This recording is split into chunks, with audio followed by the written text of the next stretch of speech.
দেখো আমরা যে প্যাটার্নটা ছোটবেলা থেকে রিয়াজ করি যে সা রে গা মা পা গা মা পা ধা নি সা। এবার এর মধ্যে একটা প্রসেস আমরা নতুন অ্যাড করবো। কি হবে? সা রে গা মার মধ্যে প্রথম স্বরটা আমরা 3 বার বলবো। কি হবে? যে সা সা সা রে গা মা গাও, সা সা সা রে গা মা। এবারে সাটা নয়, পরের স্বরটা রেটা 3 বার। সা রে গা মা, সা রে গা মা।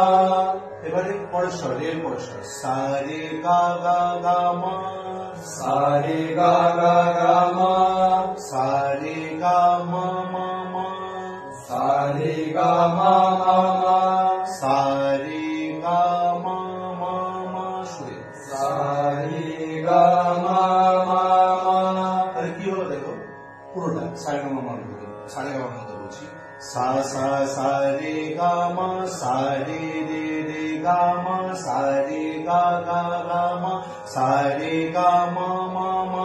তাহলে তিনটে করে হচ্ছে কিন্তু শিফট হচ্ছে। ঠিক আছে? এবার এটা আকারে করে দেখি আ